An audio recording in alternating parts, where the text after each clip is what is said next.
और जिससे हमें किसान परिवार से एक व्यवसायिक परिवार बने, उस क्षेत्र की माटी का कर्ज उतारने के लिए हमने यह फैसला लिया कि हम चुनाव नहीं लड़ेंगे। और पहली बार सुल्तानपुर में कोई कैबिनेट मंत्री केंद्र का चुनाव लड़ने आपके बीच आया है, जिसके एक ईमानदार छवि है, जिसके ऊपर कोई दाग नहीं है। 7 बार मेंबर ऑफ पार्लियामेंट और 4 बार केंद्रीय मंत्रिमंडल में रहने के बावजूद एक भी आरोप माननीय मेनका गांधी पे नहीं है।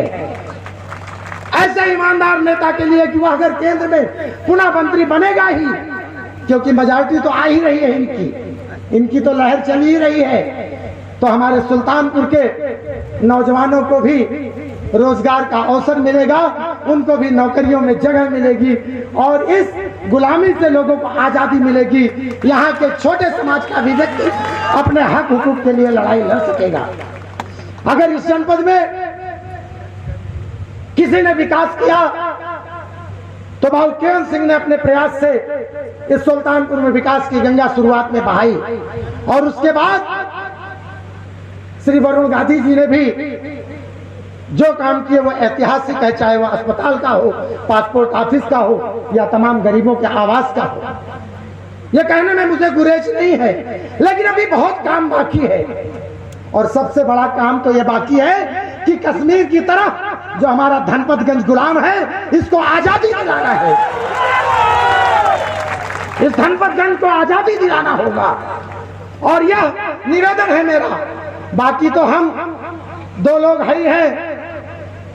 तीसरे शिव कुमार भाई बिड़ियावा, हमारे जो आगे बैल चलता है उसको क्या कहते हैं, बैलगाड़ी बिड़ियावा पर जिला पंचायत के अध्यक्ष बड़े भाई दहिनवा हमारे बाबू विनोद सिंह जी हैं, और मैं हूं शिव कुमार जी हैं, जिनका कोई स्वार्थ नहीं है। वह सिर्फ आपकी लड़ाई लड़ने के लिए अंतिम दम तक अपने संसाधनों से हम सभी लोग अपने लोगों को एक्टिव करके और सारे लोगों का निवेदन कर रहे हैं, सारे लोगों का समर्थन मांग रहे हैं।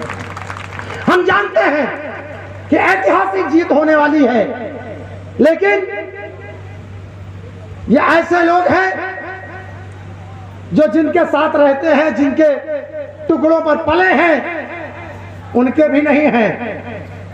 ये भूल गए कि ये और इनका परिवार किसका तनखैया था, उसको भी इन्होंने नहीं बख्शा। मेरे इशारों को लोग समझे या न समझे, लेकिन आप समझिए कि चाहे वह यहाँ के एमएलसी पर आक्रमण हुआ हो, चाहे और तमाम लोगों पर अन्य अत्याचार हुआ हो, ये ऐसे लोग हैं कि सत्ता का सहारा लेकर के, आइए भैया बैठिए आप लोग, बरासिन वाले और ये सब, हाँ आइए धनपतगंज वाले, जो भी है ब्लॉक के सब लोग विराजे। आपका स्वागत, अभिनंदन है। खुशबू जी, आपकी पूरी टीम का स्वागत है। ये पूरे धनपतगंज के ही लोग हैं, सिर्फ आ गई और ये विराजी। मैं आपसे ये कहना चाहता हूं कि आज ये इन प्रकार जो लोकतंत्र में सबसे बड़ी ताकत होती है, वो होती है सबसे बड़ी पंचायत में हिस्सेदारी। और एक बार ये लूटकर, आपके वोटों को लूटकर ये छोटे सदन में पहुंचते रहे।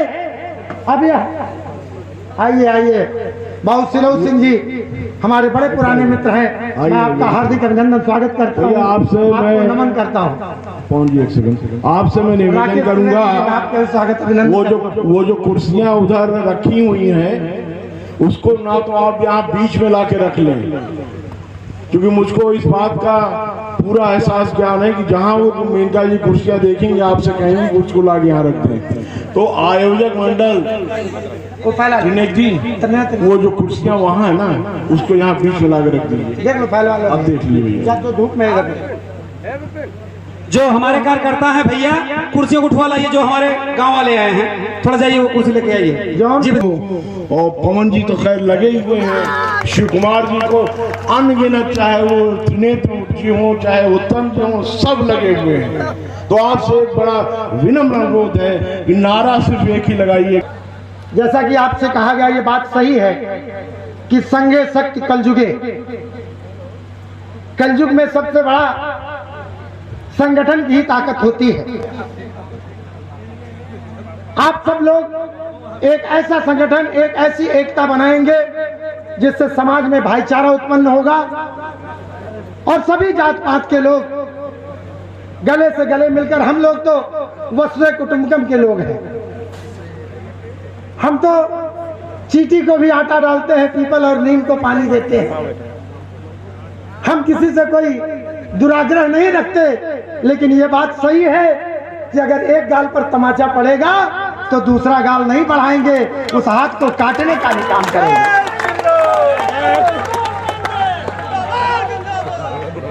ये मैं पहले से ही कहता आया हूं और आपके बीच कह रहा हूं। आज तक इनकी हिम्मत नहीं हुई कि हमारे किसी कार्यकर्ता के गाड़ी पर एक रोड़ा फेंक दे, क्योंकि जिसके मकान शीशे के होते हैं वो दूसरों पर पत्थर नहीं फेंका करते। हम ईंट का जवाब पत्थर से देंगे। अगर एक भी व्यक्ति को इन्होंने अंगली उठाने का काम किया तो पवन पांडे चुप नहीं बैठेगा। मैंने ये दावा किया है कि 14 ब्लॉकों में सबसे ज्यादा वोट इस धनपतगंज ब्लॉक में हमको चाहिए और कमल के निशान पर आपको बटन दबा करके यह इतिहास कायम करना होगा, ताकि पवन पांडे आपका हमेशा बधुआ मजदूर की तरह बन के आपकी सेवा करता रहे। मुझे पद नहीं चाहिए, मुझे इस ब्लॉक को अपने तरीके से विभाजित करना है और इस गिरोहबंदी ताकतों को, जो यहाँ के सम्मानित लोगों को बेइज्जत करने का काम करते हैं, आज जिसको प्रधानी बीडीसी लड़ना होता है वह ब्लॉक पर आने में सोचता है 2 बार कि अगर विरोध किया हूं तो 4 चुक्कड़ बैठे ना हो कि वहां 2 तमाचा मार दें, हमारी इज्जत उतर जाए। यही परिस्थितियां हैं आपके धनपतगंज में। आज किसी के दरवाजे की मिट्टी खुदवा के बेच लो, कोई बोलने वाला नहीं है। आज इस सड़क का रुख एक मामूली सी बात पर मोड़ दो तो कोई बोलने वाला नहीं है। आधी बाजार कितने लोगों का मकान कितना कितना नुकसान हो गया, लेकिन कोई बोलने वाला नहीं है। आज वो कौन सी ताकत है इस लोकतंत्र में कि जो आज कोई प्रमुखी का पर्चा भरने में बहुत लोग रहे हैं। नाम किसको लूं? अरुणदेव बाबा से लेकर आज तक कोई जाति धर्म बचा नहीं है। क्षत्रिय समाज के लोग भी इनसे किस तरह से पीड़ित हैं वो हमसे अकेले में बात होती है। हमारे 99 के चुनाव में रामनगर में इन्होंने थोड़ी सी बदतमीजी करने का प्रयास किया तो हमने इनको सही कर दिया और आज तक दोबारा हमारे लोगों के कुछ बोल नहीं पाए। मैं स्वयं चैलेंज देता हूं कि अब की बार ये मांग में कोई फर्जी वोट करा के देखे। अगर अब की बार ये फर्जी वोट कराएंगे तो ईंट का जवाब पत्थर से मिलेगा। पवन पांडे इसी ब्लॉक में रहेगा जिस दिन वोट पड़ेगा। मेरा पूरा प्रयास है। भाई दरोगा यादव जी हमारे बीच आए हैं, जिला पंचायत सदस्य, हम आपका स्वागत अभिनंदन करते हैं, आपका धन्यवाद ज्ञापित करते हैं। पूरी बहादुरी से हमारे साथ लगे हुए हैं भाई सुकुमार जी के कंधे से कंधा मिलाकर 3-4 ब्लॉकों में तो विशेष रूप से और पूरे जिले में आप अपने लोगों को जोड़ने का काम किए हैं। हम आपका स्वागत अभिनंदन करते हैं। बात को संक्षेप करूंगा, कुछ कहने सुनने को बाकी नहीं है। 2 बातें कहूंगा, 1-2 जख्म नहीं, ए भैया तक चुप रहा, 1-2 जख्म नहीं सारा बदन है छलनी। 1-2 जख्म नहीं सारा बदन है छलनी। दर्द बेचारा परेशान है, कहां से उठे, वहां से उठे, वहां से उठे या यहां से उठे। भैया ये कुर्सियां थोड़ी महिलाओं को दे दे तो बड़ी कृपा होगी। वो पीछे कुर्सी पड़ी है खाली। हमारे नौजवान साथी, आप ही के कंधे पे भार है, आपसे करबद्ध प्रार्थना है कि खाली कुर्सियों को माताओं बहनों को दे दे। आपसे हाथ जोड़ के प्रार्थना है भैया दे दे। हमारे आपकी घर की इज्जत है, इनको इज्जत से बैठाइए। मैं और कुछ नहीं कहूंगा, बैठिए आदि जी बैठिए। हमारे सारे लोग आपके बीच टहल रहे हैं। कहीं पर मीटिंग के लिए कुर्सियां नहीं देने दी जाती, कहीं पर जो हमारे संगठन के लोग हैं भारतीय जनता पार्टी के, उनको भी परेशान किया जा रहा है, लेकिन फिर भी वो बहादुरी से डटे हैं। हर पोलिंगों पे 2-2, 3-3 आदमी हमारे भी रहेंगे और हम लगातार ये व्यवस्था करेंगे कि ये बहुत ही अच्छे तरीके से यहाँ मतदान हो और जो मैं इतिहास चाहता हूं कि 14 ब्लॉकों में सबसे ज्यादा धनपतगंज से कमल चुनाव चिन्ह पर वोट मिले। मैं इन्हीं शब्दों के साथ ये कहना चाहता हूं कि भैया विनोद जी आपके बीच हैं, जिनके पुरखों ने, पिताजी ने इस जिले में बड़ा योगदान दिया है।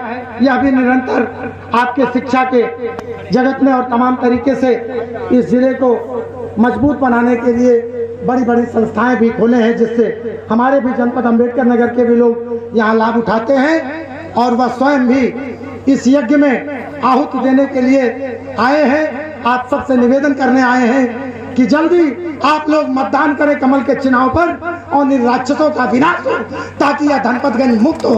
जय श्री राम, धन्यवाद।